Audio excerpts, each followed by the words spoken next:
Hello friends, welcome to Hollywood in Hindi.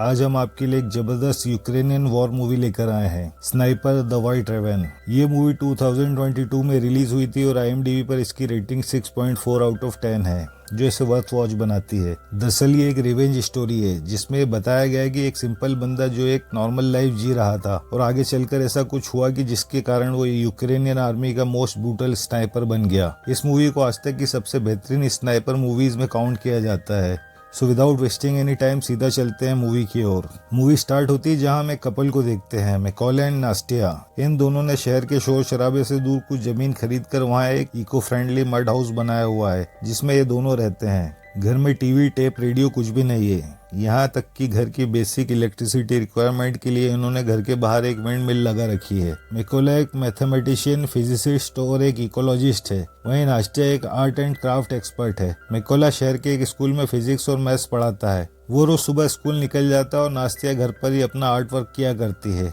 उसे drawing करना और लकड़ी के स्कल्पचर बनाना काफी पसंद होता है। वो अक्सर कैमोफ्लेज मेकअप और ड्रेस किया करती है जैसा कि स्नाइपर्स करते हैं। वो सिर्फ इसलिए कि जब वो बाहर अपनी ड्राइंग करे तो पशु पक्षी ये ना जान पाए कि वहाँ पर उसके अलावा भी कोई है। मैकॉला जब भी स्कूल पहुँचता है तो वो कुछ देर वहाँ टीवी पर न्यूज देखता है ताकि पता चल सके कि दुनिया में चल क्या रहा है। मैकॉला और नास्तिया एक साथ काफी खुश है और उसकी एक वजह ये भी है कि नास्तिया जल्दी माँ बनने वाली है।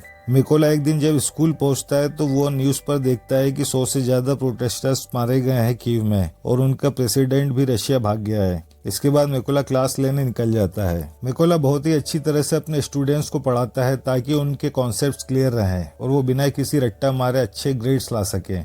इसी क्लास में एक बदमाश लड़का इवान भी होता है जो मैकॉला को बिल्कुल भी पसंद नहीं करता। वो अपने टीचर को परेशान करने के लिए काफी कोशिश करता है पर मैकॉला काफी कूल एंड काम इंसान है। वो इवान की हरकतों को अवॉइड करता है। क्लास एंड होने पर इवान मैकॉला को धमकाता है कि उसे स्कूल छोड़कर चले जाना चाहिए क्योंकि वो उनमें से एक नहीं है। अगले दिन काम पर जाते समय मैकॉला 2 सोल्जर्स को डिफरेंट यूनिफॉर्म में घर के रास्ते में खड़े हुए सिगरेट पीते हुए देखता है, पर वो ज्यादा कुछ सोचे बिना अपने रास्ते पर निकल जाता है। स्कूल पहुंचने पर वो देखता है कि पूरा स्कूल खाली पड़ा है। तभी वो न्यूज पर देखता है कि रशियन आर्मी ने नेबरिंग एरिया को इन्वेड कर दिया है और वो यूक्रेन में एंटर हो चुके हैं। उसे ये समझने में देर नहीं लगती कि जो सोल्जर्स उसने देखे थे वो रशियन आर्मी के थे। वो तेजी से अपने घर की तरफ निकल पड़ता है। उसे अपनी वाइफ की काफी फिक्र हो रही होती है क्योंकि इस वक्त वो घर पर अकेली होती है। उसका सोचना भी गलत नहीं था। घर पहुंचने पर वो देखता है कि उन्हीं 2 सोल्जर्स में से एक उसकी वाइफ को पीट रहा है। वो उसे बचाने दौड़ता है पर तभी दूसरा सोल्जर उसे मारकर गिरा देता है। निकोला उनसे भीख मांगता है कि मेरी वाइफ को मत मारो, वो प्रेग्नेंट है, पर वो उसकी बात नहीं सुनते। उनमें से एक सोल्जर उनके घर की तलाशी लेता है पर कुछ न मिलने पर भी वो उनके घर में आग लगा देता है जस्ट फॉर फन। जब वो रशियन सोल्जर्स वापस जा रहे होते हैं तब वो अपने जलते हुए घर को देखकर नास्तिया गुस्से में उन पर पत्थर मारने दौड़ती है और उनमें से एक सोल्जर पैनिक होकर उसे शूट कर देता है। वो मैकॉला की बाहों में दम तोड़ देती है। मैकॉला उसकी लाश के पास पड़े पड़े रोते हुए बेसुध हो जाता है। सुबह वहाँ 2 यूक्रेनी सोल्जर्स आकर उसे संभालते हैं और नास्तिया को दफनाने के लिए उसके लिए कब्र भी खोदते हैं। मैकॉला अपने जले हुए घर में जाता है जहाँ उसे वही वुडन क्रूसीफिक्स मिलता है जो नास्तिया ने उसे यह कहकर दिया था कि ये हमेशा तुम्हारी रक्षा करेगा। मैकॉला अपनी वाइफ को दफनाता है और इन सोल्जर्स से रिक्वेस्ट करता है कि मुझे अपने साथ ले चलो, मैं भी आर्मी ज्वाइन करना चाहता हूँ। वो भी उसे अपने साथ ले जाते हैं। जब ये तीनों मिलिट्री कैंप पहुंचते हैं तो कमांडर उन दोनों सोल्जर्स पर बहुत गुस्सा करता है कि इसे यहाँ क्यों लाए हो तुम, इसे यहाँ लाते वक्त तुमने ब्लाइंड फोल्ड क्यों नहीं किया इसको, ये स्पाई भी हो सकता है। पर मैकॉला कमांडर को पूरी घटना बताकर कहता है कि मेरे पास जीने की कोई वजह नहीं सिवाय बदला लेने के। मैं नहीं चाहता कि किसी और के साथ वो हो जो मेरे साथ हुआ है। मैं आपके साथ आर्मी ज्वाइन करना चाहता हूँ ताकि मैं इस लायक बन सकूँ। कमांडर भी उसे अपने साथ रख लेता है और उसकी ट्रेनिंग स्टार्ट हो जाती है। मैकॉला बाकी ट्रेनिंग से स्लो था पर वो डेस्परेटली ये करना चाहता था। वो लगातार मेहनत करता है। जब रात में सब सो जाते तब भी वो खुद को बेहतर बनाने में लगा होता है। मैकॉला को गन्स के बारे में कोई नॉलेज नहीं होता है, इसलिए जब भी सारे ट्रेनिंग्स गन्स असेंबल कर रहे होते हैं वो हमेशा लास्ट पोजीशन पर आता है। पर वो हिम्मत नहीं हारता। वो फिजिकल ट्रेनिंग के दौरान अपना दम दिखाता है। वो कहता है कि मुझे मैकॉला कह के मत पुकारो, मेरा कोड नेम रेवन है।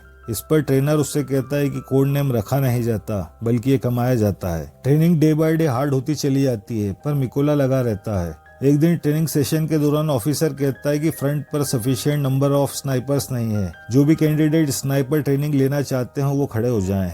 कुछ ही लोग खड़े होते हैं और मिकोला भी उनमें से एक होता है, जिसे देखकर बाकी ट्रेनीज उस पर हंसने लगते हैं। ऑफिसर कहता है कि तुम रहने ही दो, बैठ जाओ, तुम कभी एक स्नाइपर नहीं बन सकते, तुमसे गन तो असेंबल नहीं होती है और चले स्नाइपर बनने हैं। इस पर मिकोला कहता है वांट ए चांस, मैं ये 20 सेकंड में कर सकता हूँ। सब फिर से इस बात पर हंसने लगते हैं, पर ऑफिसर फिर भी उसे एक चांस देता है। शॉकिंगली मिकोला खुद को ब्लाइंड फोल्ड करके AK-74 को सिर्फ 18 सेकंड्स में असेंबल कर देता है। इस बार सब उसके लिए तालियां बजाते हैं। इस तरह से उसे स्नाइपर ट्रेनिंग प्रोग्राम में एंट्री मिल जाती है, पर ट्रेनिंग के दौरान उसके सभी साथियों को लेटेस्ट SVD स्नाइपर राइफल दी जाती है और उसे एक ओल्ड मॉडल स्नाइपर राइफल, जिसका विरोध करता है कि उसे भी SVD स्नाइपर राइफल चाहिए। इस पर वहां का इंचार्ज कहता है कि तुझे यही मिलेगी, लेना है तो लो वरना कट लो इधर से। उसे मजबूरन ओल्ड मॉडल राइफल लेनी पड़ती है। ट्रेनिज को समझाया जाता है कि मिशन के दौरान तुम्हें इनविजिबल और स्टेबल रहना होगा। टेस्ट के दौरान सभी ट्रेनीज के आसपास बुलेट फायर की जाती है उन्हें डिस्ट्रैक्ट करने के लिए। इस टेस्ट में मैक्सिमम ट्रेनीज फेल हो जाते हैं, जो पास हुए हैं उनमें से मिकोला भी एक है। नेक्स्ट स्टेप में टारगेट लॉक करने के बाद स्कोप कवर करके फायर करने को कहा जाता है, पर यहाँ मिकोला का शॉट मिस हो जाता है। पर टारगेट कैलकुलेशन ट्रेनिंग सेशन के दौरान मिकोला सबको इम्प्रेस कर लेता है, क्योंकि वो सबसे पहले कैलकुलेशन करके सही आंसर देता है। यहाँ उसका मैथमेटिशियन होना उसका प्लस पॉइंट बन जाता है। कुछ समय में उसकी ट्रेनिंग भी कंप्लीट हो जाती है। एक दिन लेफ्टिनेंट मिकोला को बैग पैक करने को कहते हैं, क्योंकि आज के मिशन के लिए उस टीम में उसे भी चुना गया है। मिशन के तहत उन्हें रशियन आर्मी से एक इम्पोर्टेंट चेक पोस्ट फ्री करवाना है। ये सभी लोकेशन पर पहुंचकर अपनी पोजीशन ले लेते हैं। हर स्नाइपर का अपना एक इंडिविजुअल टारगेट होता है। ये लोग प्लान एग्जीक्यूट करने वाले होते हैं, तभी एक कार चेक पोस्ट की तरफ आती हुई दिखाई देती है। सारे स्नाइपर होल्ड करते हैं। कार में बैठे कपल को बाहर निकालकर उनके पासपोर्ट दिखाने को कहा जाता है। चेकिंग करके उन्हें जाने को कहा जाता है, पर उनके पासपोर्ट सीज कर लिए जाते हैं। इस पर लड़का उनसे बहस करने लगता है और बात बढ़ने पर वो लोग उसे शूट कर देते हैं।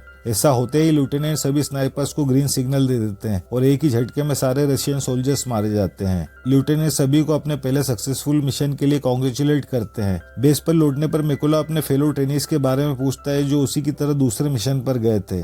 यहाँ उसे पता चलता है कि उसका एक साथी रशियन स्नाइपर के हाथों मारा गया है। एक दिन मिकोला की टीम को दोबारा एक मिशन पर भेजा जाता है, जहाँ पहुंचकर ये लोग जगह जगह एक्सप्लोसिव लगाते हैं, क्योंकि इसी रूट पर एक रशियन ट्रूप आने की इंटेल इन्हें मिली है। जैसे रशियन ट्रूप थोड़ा करीब आता है, मिकोला को उसके साथ ना वही पुराना स्टूडेंट इवान भी दिखाई देता है, जो स्कूल में उसे बुली किया करता था। जैसे एक्सप्लोसिव डेटोनेट किया जाता है, सभी रशियन सोल्जर्स मारे जाते हैं। लेफ्टिनेंट मिकोला से कहता है कि don't feel sad for him, ये रास्ता उसने खुद चुना था। लेफ्टिनेंट और मिकोला की बॉन्डिंग बिल्कुल बाप बेटे की तरह हो चुकी थी अब तक। बेस पर लेफ्टिनेंट अपनी फैमिली फोटो देख रहे होते, तब मिकोला कहता है कि क्या मैं ये देख सकता हूँ।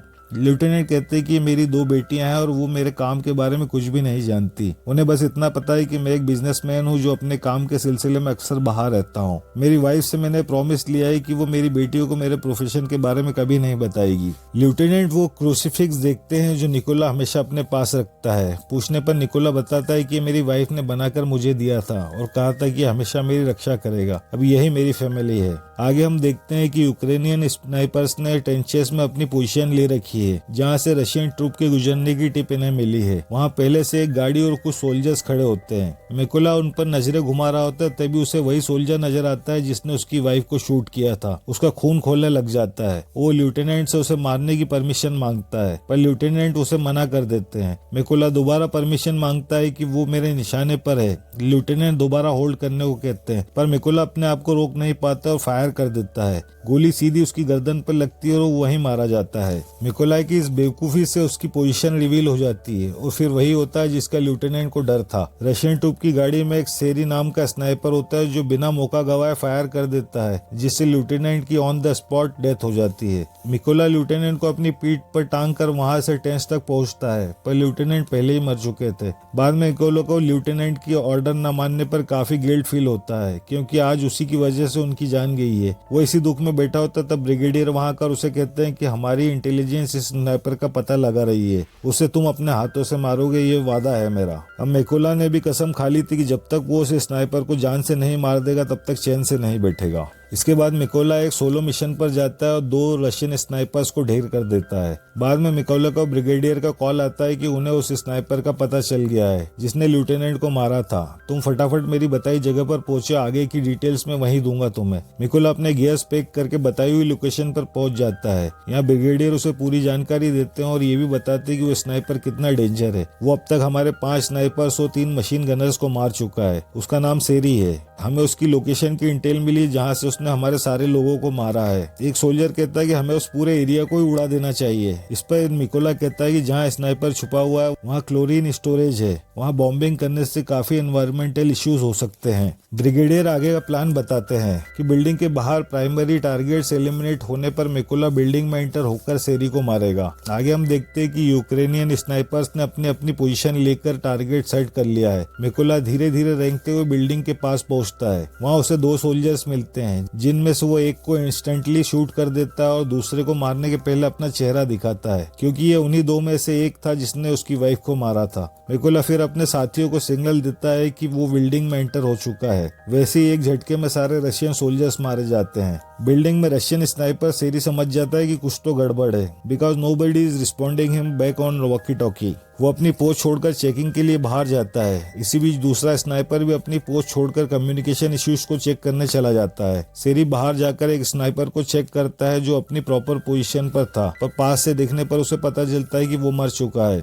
सेरी सब कुछ समझ जाता है। वो बैकअप के लिए कॉल करता है और उसे जवाब मिलता है कि बैकअप टीम 10 मिनट के अंदर वहां पहुंच जाएगी। सेरी वापस जाकर अपनी पोजीशन लेता है, तभी उसे वहां वही वुडन क्रूसीफिक्स रखा हुआ दिखाई देता है। वो कुछ रिएक्ट कर पाता उसके पहले मिकोला ऊपर से कूदकर अपना चाकू उसकी गर्दन के आर पार कर देता है। दूसरा स्नाइपर जब अपनी पोजीशन लेता है तो वहाँ एक ग्रेनेड गिरता है जो मिकोला ने प्लेस किया था। ब्लास्ट के साथ दूसरा स्नाइपर भी मारा जाता है। बैकअप टीम जब सेरी से कांटेक्ट करती है तो मिकोला उन्हें जवाब देता है कि बस बहुत हो चुका। कोई कुछ समझे इसके पहले ही मिकोला सेरी की स्नाइपर राइफल से बैकअप टीम को ला रहे ट्रक ड्राइवर को शूट कर देता है। रशियन सोल्जर जैसे ही ट्रक के बाहर आते हैं यूक्रेनियन स्नाइपर्स उन्हें शूट कर देते हैं। आगे हम मिकोला को अपनी वाइफ की कब्र पर देखते हैं जिससे पता चलता है कि उसने अपना बदला ले लिया है। मूवी के एंड में हम फिर से मिकोला को बर्फीली पहाड़ियों पर शूटिंग पोजीशन में देखते हैं। इसका मतलब काम अभी भी खत्म नहीं हुआ है। आई होप ये मूवी आप लोगों को जरूर पसंद आई होगी। आगे भी इसी तरह की बेहतरीन मूवीज के एक्सप्लेनेशन के लिए हमारे चैनल को लाइक, सब्सक्राइब एंड शेयर जरूर करें। और अगर आप किसी स्पेसिफिक मूवी का एक्सप्लेनेशन चाहते हैं तो comment box is open for you. Thank you guys, see you soon, love you all.